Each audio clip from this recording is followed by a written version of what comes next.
Rasulillah Sayyidina Muhammad bin Abdullah wa ala alihi wa ashabihi wa azwajihi wa dhurriyyatihi wa ahli baitihi wa man tabi'ahum bi ihsan ila yaumil qiyamah.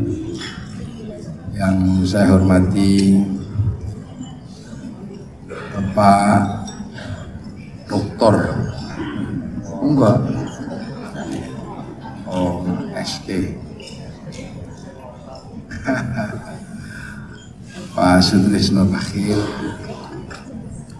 dan seluruh anggota KAIN dan para hadirin wal hadirat pengusaha Indonesia yang ada di Solo yang saya hormati. Ya itu kalau disuruh ngomong ekonomi susah. Soalnya kiai itu biasanya terima matang. Ada pengusaha, kiainya terima matang. Pengusahanya kirim sapi, sampai di pesantren sapinya dipotong, jadi korban. Tapi ini, jadi Islam ini punya basic dasar. Basic dasar agar Islam ini bergerak, mampu bertemu dengan seluruh manusia. Karena saya melihat ekonomi ini kan kebutuhan dasar semua manusia. Ekonomi ini satu basic di mana manusia semua membutuhkan. Makanya kekuatan ekonomi itu yang paling bisa dirasakan adalah untuk memenuhi kebutuhan makan. Sebelum sandang, pangan, papan, makan. Nah, dalam urusan makan, Islam itu diajarkan doa yang paling menghargai semua orang. Allahumma barik lana, berkahilah kami, bukan barikli, berkahilah saya. Karena makanan itu adalah sesuatu yang nggak bisa berdiri sendiri. Makanan itu tidak independen, melibatkan hampir semua manusia. Petani menyiapkan makanan yang namanya nasi, tapi padi itu tidak berdiri sendiri. Sawahnya ada yang buka, itu nenek moyang kerjaannya. Nanem ada yang nyangkul, ada yang nanam. Yang ngairi ada yang dari langit, ada yang dari pengairan. Belum lagi kalau sudah proses menjadi makanan, ada yang bikin gilingan. Dari gilingan ada yang bikin rice cooker. Rice cooker ada yang bikin listrik. Dari listrik ada yang bikin bumbu, yang nanam bumbu berbeda-beda. Bumbu disatukan oleh cobek, cobek yang bikin entah siapa.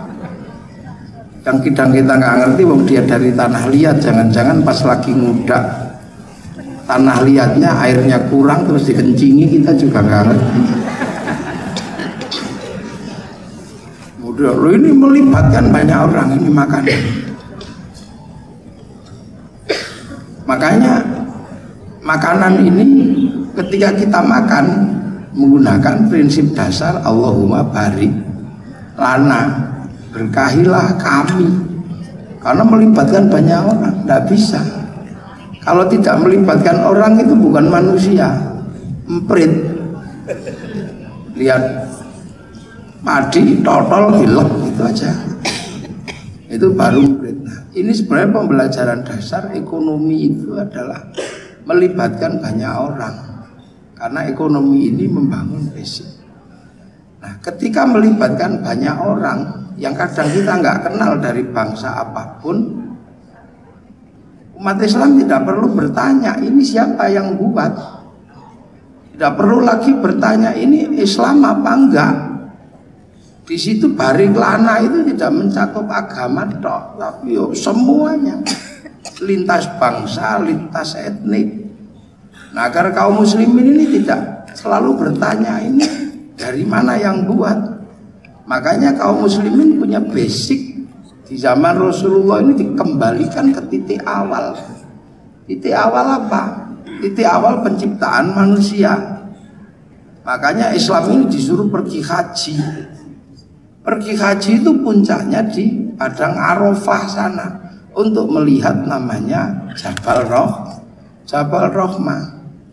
Pelajaran Jabal Rahmah ini adalah pelajaran dasar di mana seluruh manusia itu berawal dari sana. Karena dari Jabal Rahmah inilah pertemuan Nabi Adam dan Siti Hawa yang kemudian dari situ menjadi berbangsa-bangsa dan bersuku. Makanya orang kalau lihat Jabal Rahmah ini, orang Hindu mengenalnya dengan Linggayoni, orang Islam mengenalnya dengan Jabal Rahmah. Orang pasti tahu kalau udah sampai situ jangan sembrono. Seluruh manusia jadi bangsa dan suku itu awalnya dari situ. Jadi berhubungan dengan semua manusia dan semua bangsa adalah berhubungan secara halal. Arab juga dari situ, Eropa dari situ, Afrika juga dari situ sumbernya, Cina juga dari situ, India juga dari situ, semua dari situ. Dan di dalam Islam hanya diajarkan lita'arofu, mengertilah bahwa manusia berbeda-beda. Pengertian itu yang sekarang yang memang dibutuhkan. Arab kalau cantik dan ganteng tidak perlu dipersoalkan karena nggak ada air. Kalau dibikin kayak kita jadi nggak mandi jadi jelek itu, makanya dibikin ganteng. Orang Eropa dibikin tinggi besar karena ada hawa dingin, 4 bulan musim dingin. Kalau dibikin kecil gini, kedinginan mati. Lah makanya orang Eropa itu harus besar dan secara ekonomi harus mumpuni karena untuk persiapan musim dingin, listriknya nggak boleh mati. Makanya perebutan ekonomi selalu didominasi oleh orang Eropa. Mulai dari persengketaan antara blok timur, blok barat, sampai sekarang persengketaan antara United Kingdom, United States melawan Shanghai Corporation, sesungguhnya berawal dari perebutan ekonomi untuk memenuhi hajat hidup di musim dingin. AC nggak boleh mati di musim dingin. Ya, di musim panas pemanas nggak boleh dingin. Di sini keributan itu tidak perlu terjadi karena kita punya hawa nggak panas nggak dingin. Teknologinya cukup sarung. Kalau kedinginan kemulan sarung, kalau kepanasan kebut-kebut pakai sarung. Habis mandi, anduke mau nganduk sarung. Ini dunia. Orang Arab, orang Eropa mesti cari negeri panas kalau musim dingin. Karena pigmen kulitnya hilang, kehilangan ultraviolet. Dia harus lari ke Indonesia. Untuk apa? Berjemur. Jangan dipahami itu pornografi, karena itu adalah langkah orang Eropa untuk mengembalikan pigmen yang hilang.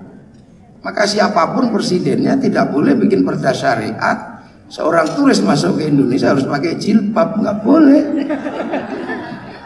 Ini pengertian yang harus kita bangun dari mulai hari ini tentang berbangsa yang berbeda. Orang Eropa kalau musim dingin mana ada daun. Makanya teknologi mengawetkan makanan di musim dingin ini macam-macam, mulai dari teknologi sayur sampai teknologi ikan, mulai dari sarden, mulai dari yang namanya kimchi di Korea ada. Di sini nggak perlu ada karena di sini fresh selalu ada. Sarden ngapain dibuat di Indonesia untuk orang Indonesia? Orang Indonesia setiap hari bisa ngambil ikan segar, nggak ada ikan kodok-kodok juga ada di Indonesia. Orang Eropa nggak bisa, dia harus persiapan di musim dingin. Makanya karena seluruh daun rontok di musim gugur, yang nggak rontok kan cuma daun cemara. Makanya bulan Desember itu karena yang nggak rontok daun cemara, makanya kalau hari raya Natal pakai daun cemara. Bukan saking hebatnya daun cemara, ya daun itu aja yang nggak rontok di bulan Desember. Makanya Pak Tris nggak usah marah-marah. Kita nggak perlu emosi bahwa mohon maaf, jangan tanam cemara di depan masjid. Itu pohon Kristen. Semenjak kapan pohon punya agama? Nggak ada. Kita ini cuma diminta mengerti gitu aja. Orang Eropa kalau musim dingin persiapannya luar biasa, makanya tingkat kerakusannya luar biasa. Dan itu bisa kita urut semenjak mulai dari satu perjanjian kuno yang namanya Edict of Demarcation, kemudian ada perjanjian Tratados de Tordesillas, kemudian menghasilkan satu perjanjian baru namanya Saragossa. Hasilnya apa? Bangsa ini terpuruk ketika 1515 dikuasai oleh Portugis melalui penguasaan atas Selat Malaka.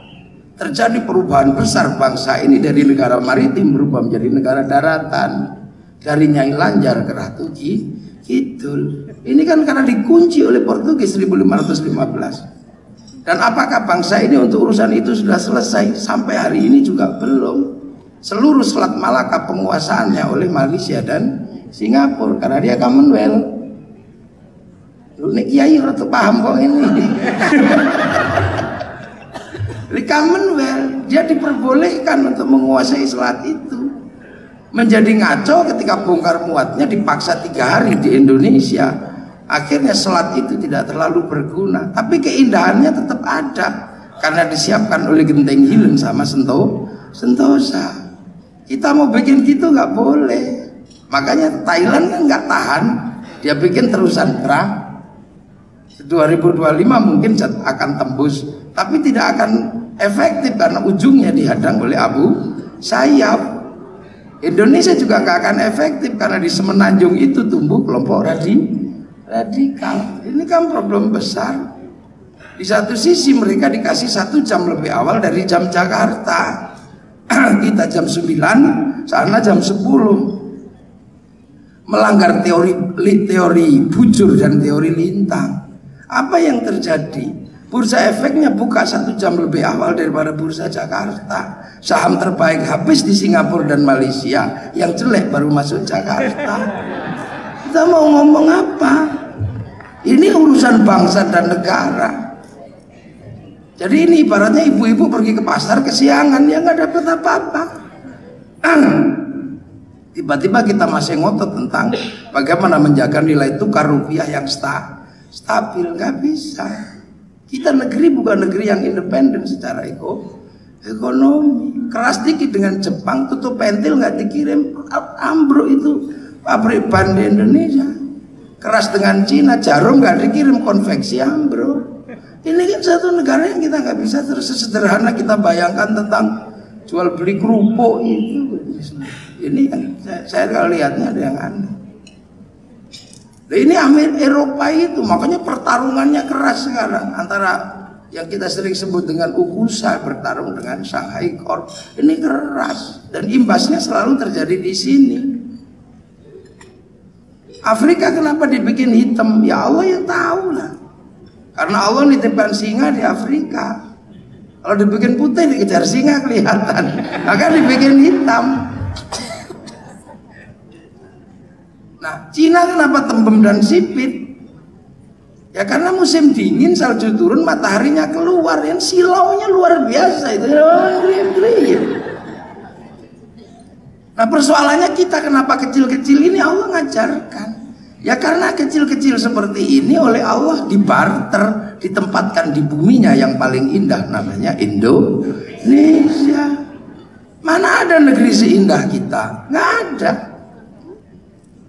Makanya sekarang geser ke sini semua. Cerita tentang Nabi Sulaiman digeser ke sini dari Sleman. Cerita tentang Ratu Saba digeser ke sini dari Wonosobo. Bahkan cerita Atlantis yang hilang digeser ke tanah Jawa. Bahkan Tel Aviv sebagai sebuah negara yang sangat maju disebut Java Tel Aviv. Ini kan sedang bergeser semua.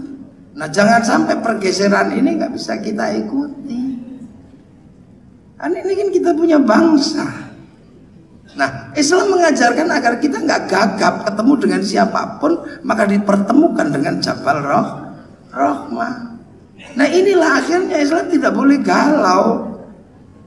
Semua bangsa terlibat dalam kehidupan kita. Saya kalau pergi haji, Yahudi pasti terlibat. Urusan apa? Urusan naik pesawat. Pak Habib disuruh bikin pesawat yang nggak jadi, namanya tetuko, sing teko ratu kutuku, sing tuku ratu teko. Makanya nggak usah emosi, habisi Yahudi. Kita pergi haji renang, nggak bisa. Pernikahan agung di sini biasanya pernikahan cara Islam, bedaknya pasti dari Perancis, Nasrani. Kalau pakai bedak Solo yang mau siapa? Beras ditumbuk, blundreng kabeh sampean. Ini kesadaran awal yang memang diajarkan oleh Islam, ketemu dengan bangsa apapun. Dan kita nggak boleh galau. Santri kiai kalau lagi galau tengah malam, longak-longok ngerokok, yang mempersiapkan rokok siapa? Cina, udang garam, jarum, itu sampurna, Cina semua orangnya. Baju kita kotor-kotor, cari baju Srite, kainnya murah. Di situ Cina sing duwe, lo ya mau apa kita? Ibu-ibu pergi ke sini pakai kain Paris. Itu harganya selembar 7.000. Yang nyiapkan siapa? Pabrik. Nah, ini nggak bisa sudah. Itu makanya kaum muslimin tidak boleh kemudian eksklusif karena dari ini ditunjukkan ke sini. Ini pelajaran dasar, ketemu satu titik di mana dipertunjukkan dengan Jabal Rahmah itu kan pertemuan laki-laki dan perempuan. Perbedaan di dunia itu nggak ada yang sebanyak perbedaan laki-laki dan perempuan. Tapi kalau sudah Jabal Rahmah ketemu, laki-laki dan perempuan itu ketemunya tidak keseluruhan. Seluruh perbedaan itu jadi hilang ketika 10 cm persegi ketemu. Jadi yang mempertemukan perbedaan itu tidak perlu luas dan tidak terlalu besar. Sedikit sudut saja sudah menyelesaikan semuanya. Lah ya kan? Begitu sudut itu ketemu, ludah yang tadinya mendatangkan polisi untuk dilaporkan karena penghinaan, begitu titik itu ketemu, pusat ludah malah dicari. Dikencingi marah. Tapi begitu titik sudut itu ketemu, tempat kencing malah dicari. Loh, ini kan yang mempertemukan bahasa manusia, maka pakai simbol laki-laki dan perempuan. Jabal Rahmah itu simbol laki-laki dan perempuan. Nah, perjalanan yang berbeda-beda ini kan kemudian menjadi hilang titik manusia. Makanya di dalam Islam ada cerita tentang Nabi Ibrahim yang mencari titik dasar tinggalan Nabi Adam yang hilang. Ketemu, dibangun ulang oleh Nabi Ibrahim, namanya Ka'bah itu. Makanya Nabi Ibrahim terkenal di seluruh dunia dan hampir semua agama mengenalnya. Di dalam Islam dikenal dengan nama Ibrahim, punya istri namanya Sarah. Di dalam Yahudi dan Nasrani dikenal dengan Abraham, punya istri Sarah. Di dalam Hindu apa nggak dikenal? Dikenal juga namanya Brahma, istrinya siapa? Saraswati. Saraswati. Makanya ketika Islam itu masuk ke Indonesia, ketemu dengan generasi pertama. Islam di Arab ketemu dengan Yahudi dan Nasrani. Sini ketemu dengan Hindu, simbolnya sama. Makanya ketika Islam masuk ke sini tidak boleh pergi haji. Kalau pergi haji konslet. Di sini tidak boleh menyembah candi, tumpuan batu sampai Ka'bah, tumpuan batu juga. Di sini tidak boleh dengan air suci sampai sana, jangan-jangan kaget ketemu air suci Zam-Zam. Di sini Linggayoni tidak boleh, di sana ketemu dengan Jabal Rahmah. Di sini perjalanan suci kain selempang warna muter ke kiri, kainnya warnanya kuning, sampai sana muter ke kiri warnanya putih. Setelah perjalanan suci sama-sama rambut, yang sini digundul, sana tahallul. Setelah perjalanan suci sama-sama hewan, yang sini namanya gadri, yang sana korban. Daripada nanti konslet, maka orang Islam awal di Indonesia cukup pergi ke Gunung Merapi. Untuk apa? Sholat Jumat 41 kali, jangan berhenti. Itu pahalanya sama dengan pahala ibadah haji. Lah kenapa ke Gunung Merapi? Satu-satunya masjid waktu itu ada di Gunung Merapi. Masjidnya Syekh Jumadil Kubro, penyebar Islam pertama di tanah Jawa. Makanya kalau ada orang kita yang tua-tua perginya dulu kaji ke Merapi, yaitu Islam asli yang di sini. Yang setelah itu berubah ketika kesadarannya sudah bisa, baru berangkat ke sana. Ketika pergi ke sana ditolongi oleh orang Belanda. Pakai apa? Pakai kapalnya Belanda. Sekarang ditolongi oleh orang Yahudi pakai pesawat Yahudi, pakai bank Yahudi. Orang komplain, ini bank ini halal. Ayo halal, kalau enggak ya hajinya martut semua. Pakai bank. Nah, seluruh sistem perbankan kan mulainya dari satu bank kecil yang sekarang dikenal dengan nama Bank Devisa New York, yang sistem keuangannya dikendalikan oleh Rothschild dan Rockefeller, yang dipinjamkan oleh Amerika. Makanya ketika Bank Devisa New York duitnya diambil 8 triliun dolar oleh Amerika, Bank Devisa New York ambruk. Hasilnya apa? Ya Lehman Brothers ambruk. Sehingga investor-investor di sana kemudian waktu itu ya kehilangan banyak uang. Jangan-jangan termasuk Pak Trisno. Duh kan kita juga nggak ngerti. Yang kayak gini ini sistem dunia. Lah kalau kemudian orang Islam nggak boleh pinjem bank, ya pinjem ke ustadznya yang mengharamkan bank aja. Itu. Nah kalau bank diharamkan, lah baca Quran juga haram. Karena seluruh percetakan Quran itu pinjem dulu ke bank sebelum dibeli oleh negara. Makanya kiai-kiai itu nggak mudah bikin hukum haram nggak mudah. Kenapa? Ada sesuatu yang panjang di belakangnya. Rokok haram, ya biasanya pengusaha-pengusaha muda yang lagi tren ini kan bangga sekali. Rokok haram, ya nggak bisa kalau menurut kiai. Lah kenapa? Ya kalau rokok itu haram, masalah. Kayaknya walaupun Mas Trisno ini PAN, ya gak ikut kayaknya mengharamkan rokok. Loh kalau haram itu 174 triliun cukai rokok itu masuk APBN. Kalau rokoknya haram, cukainya haram, masuk APBN, APBN-nya haram. Untuk bangun jalan, jalannya haram. Maka yang mengharamkan rokok dosa lewat jalannya pemerintah. Hukum dasar. Makanya kalau dengan kiai-kiai model kayak kita, kiai NU, kiai santri itu jangan terlalu mudah menuduh kiai kuno, kiai desa nggak produktif. Belum tentu. Produktivitas kita itu ya kayaknya kayak begini ini. Nah, inilah yang namanya basic dasar memahami ekonomi. Makanya ketika Islam datang ke sini, jelas ketemu apa? Ketemu dengan sebuah sistem yang ada di sini, sistem yang dibangun oleh Hindu, yang menghasilkan kasta-kasta waktu itu, dan menjadi sebuah kelembagaan besar namanya raja dan hamba. Kawulo Gusti, kawulo punya hak mutlak terhadap hamba. Yang itu agama yang akan perbedaan-perbedaan nggak mungkin ada. Semua harus ikut salah satu patronnya. Makanya para ulama dan wali datang ke sini ya tidak bisa ini. Ini harus disatukan raja dan kawulo Gusti, raja dan hamba, kasih jalan tengah. Apa?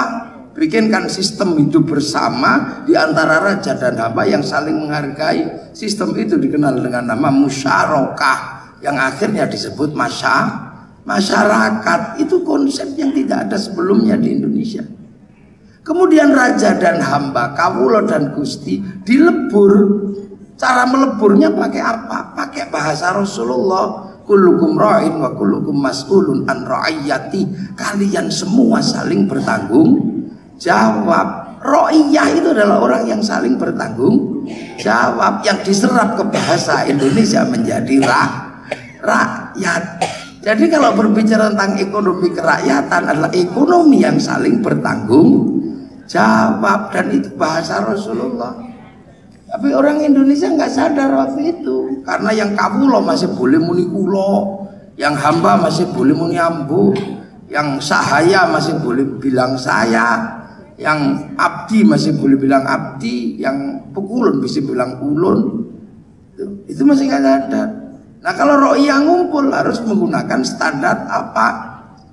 Bicaralah yang baik. Wasyawirum fil amri, maka kumpulnya rakyat ro'iyah disebut musyawarah. Nah kalau musyawarah jangan menang-menangan sendiri. Tafassahu fil majalis fafsahu yafsahillah, maka kemudian duduk bersama membicarakan nasibnya, namanya majelis. Loh, ini kan sebuah proses transformasi besar dari sebuah gagasan untuk menghilangkan sekat antara raja dan hamba. Loh, ini maka masuklah kalimat ro'iyah. Maka ekonomi kerakyatan kalau dalam bahasa kiai, dalam bahasa adalah sebuah ekonomi yang berbasis apa? Saling bertanggung jawab. Nah, basis saling bertanggung jawab yang ada di Indonesia, jangan lupakan basic yang namanya indigenous people, indigenous knowledge, indigenous culture, yang akhirnya dikenal dengan namanya local genius. Nah inilah basicnya. Kalau itu terjadi, tekanan internasional apapun dalam basic ekonomi kekinian akan bisa masuk ke sini dengan sesuatu yang akan teradaptasi dengan cara sini. Seperti musik rock datang teradaptasi di sini, sekarang namanya rock dut. Muncullah Palapa, muncullah Monata. Yang dulu ketika datang McD begitu kuatnya, sekarang sudah berganti dengan pawon deso, sambel laya. Ini, nah basic memahami bangsa kita ini memang tidak mudah. Kita kecil-kecil, jangan membayangkan sepak bola. Kalau membayangkan sepak bola, kita pasti kalah dengan orang Eropa. Jangan membayangkan kita tinju, pasti kalah dengan orang Amerika. Thailand membayangkan sepak takraw, maka dilatih dengan benar, tawarkan ke dunia internasional. Sekarang seluruh pemenang takraw pasti Thailand. Nah, kita kan juga punya nekeran gitu kan punya.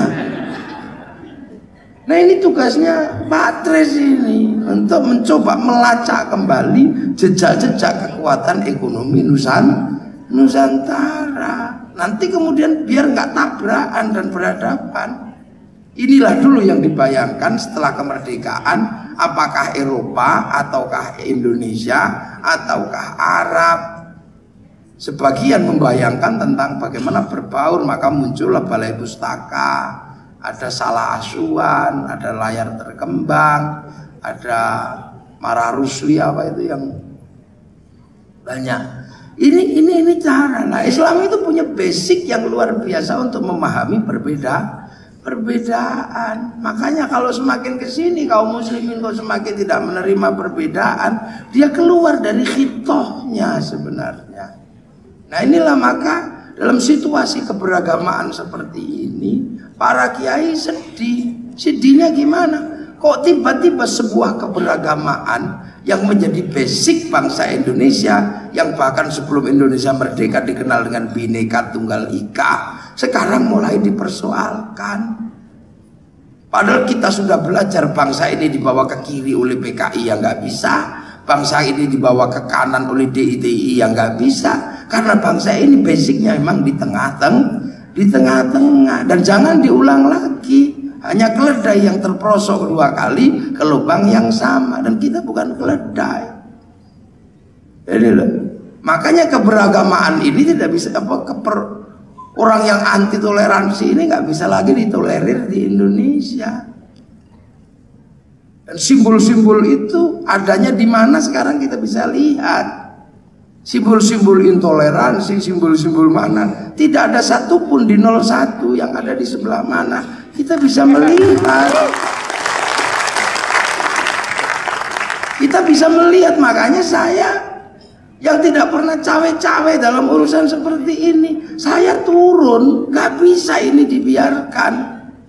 Yang anti merah putih nggak di sini, di sana semua. Yang berdua benar di sana. Yang selalu teriak-teriak jaga gereja kafir di sana semua. Hal ini terus gimana? Saya mesti berpihak seperti apa? Kita punya bangsa, anak cucu kita mesti tetap bisa merasakan Indonesia dengan gaya seperti ini. Karena bangsa ini sudah ceritanya udah dari dulu. Saya rindu walaupun saya bukan orang Malaysia. Bangsa kita diacak-acak oleh orang Malaysia, Nurdin Top dan Asyari. Malaysianya sadar yang tidak sepakat dengan cara kebangsaan sana disingkirkan, bahkan khutbah saja pakai tag, dan punya cara landing yang indah. Bangsa mereka diserahkan kembali sama si Upin dan si Ipin. Ini gak kebayang kita. Serahkan kembali si Upin dan si Ipin sebagai masa depan Malaysia. Si Upin dan si Ipin gak boleh lupa di sana ada anak-anak India, diajarkan dari kecil, dikenalkan dengan tokoh namanya Jarjit. Dia gak boleh lupa ada anak-anak Cina, dikenalkan dengan tokoh Mei Mei. Dia gak boleh lupa ada anak-anak Indonesia, dibikinkan tokoh Susanti. Tapi yang mengatur ritme ini adalah cikgu. Artinya apa? Lembaga pendidikan. Amerika paham betul bangsanya nggak boleh malu gagal di Timur Tengah urusan Saddam Hussein. Dibikinkan hiburan namanya Hotshot 1-2. Kegagalan dengan terorisme bikinkan film 12 Strong. Kegagalan di Vietnam ditutup dengan Rambo 1-5. Ini cara mereka sudah sangat maju. Kegagalan Amerika merumuskan spiritualisme sebagai bangsa urban. Dia bangunkan pola hubungan dengan Cina, bikinkan American Shaolin, American Kung Fu. Dengan Jepang dibangun pola hubungan spiritual, bikinkan American Samurai. Bahkan samurai terakhir dari Amerika namanya Tom Cruise dalam sebuah film The Last Samurai. Ini bangsa Jepang nggak boleh lagi mengulang pembantaian antara perdebatan restorasi Meiji dan rezim Tokugawa. Apakah reformasi ekonomi akan berjalan? Pembantaian besar-besaran, hal itu tidak boleh diulang oleh Amerika. Dijelaskan dengan bahasa yang sederhana. Bikinkan film Samurai X dengan tokohnya si Rory Kenshin atau si Kenji Himura. Kita punya seperti itu, maka Kane bisa mengerjakan itu, Patrice. Ini bangsa milik semuanya dari Sabang sampai Merauke. Nah, kalau bangsa-bangsa yang lain sudah bergerak seperti itu, kitanya malah mundur. Punya jambu gede dikit, jambu Bangkok. Ayam gede dikit, ayam Bangkok. Kepala hitam di merah-merah tadi LKMD, lontong komendasi. Ada kunci belok kiri kanan, kunci Inggris. Nah yang asli sini tinggal gula Jawa. Nah ini padahal saya punya pengalaman. Ini pengalaman saya. Ada antropolog, salah satu muridnya Dennis Lombat. Itu datang ke sini dengan gaji 300 juta satu pertemuan. Saya inapkan di villa di puncak sana karena dia pengen lihat puncak. Pagi-pagi depan villa itu ada pohon pisang berbuah, saya tebang. Dia marah, kenapa engkau tebang? Lah kenapa? Jangan ditebang, ambil buahnya biar nanti buah lagi. Kok bodoh juga ini orang. Jadi dia nggak ngerti. Ketika saya ajak ke Cirebon, dia marah karena lihat ibu-ibu bekerja. Setelah nebang tebu, dia naik truk itu sambil nyanyi-nyanyi. Anda negara, Anda tidak menghargai pekerja. Negara Anda negara yang sangat tidak apresiatif terhadap buruh. Terus maumu apa? Kenapa tidak naik mobil AC? Oh maumu itu kita coba besok.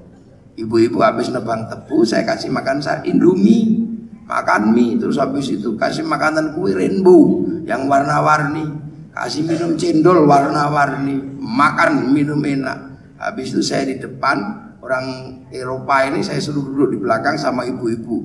Langsung mobil ber-AC. Nah gini bangsa beradab. Saya diem aja. Belum 2 kilo udah.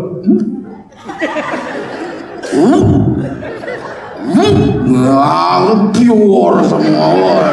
Oh no, you stupid, you kamu yang stupid. Ini kita punya mindset sendiri terhadap bangsa ini.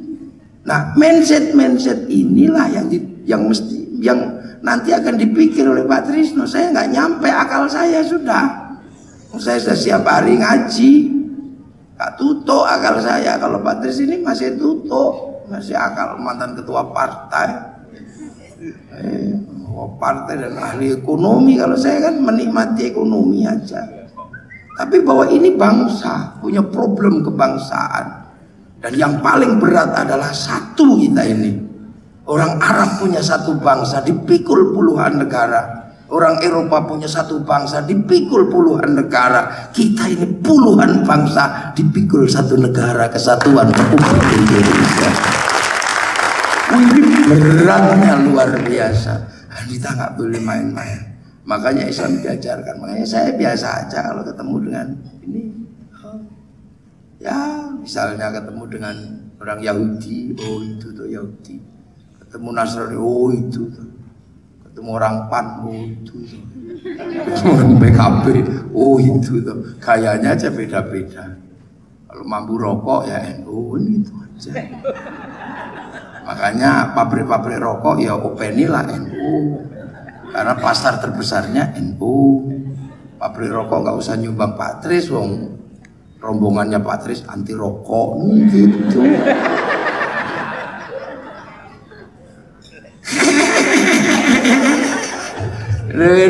Inilah ya sebenarnya ini yang problem terberat kita ini. Kita menjadi sebuah negara berada dalam titik-titik yang kita belum mandiri.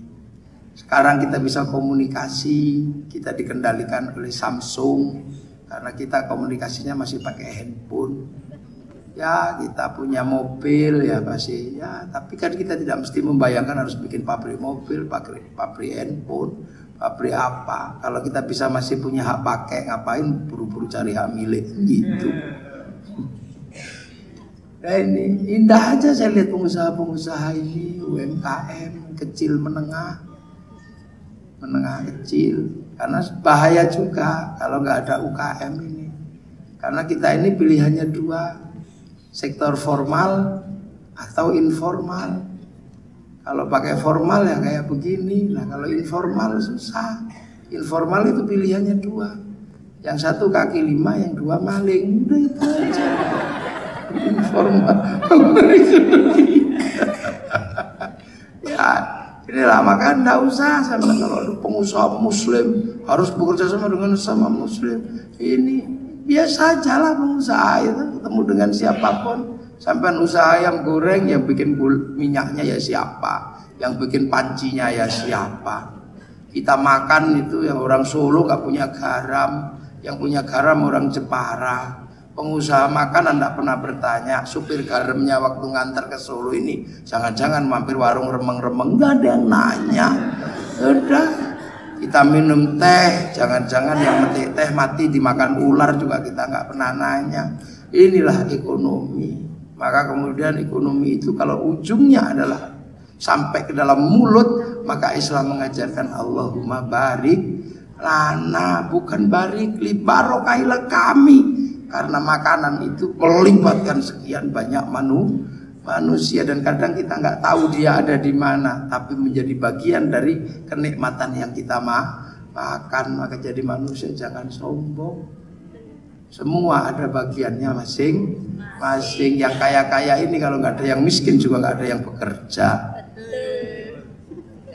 Iya kan? Nah itulah mungkin yang bisa saya sampaikan. Semoga manfaat dan barokah dan mengingatkan kita semua. Assalamualaikum warahmatullahi wabarakatuh.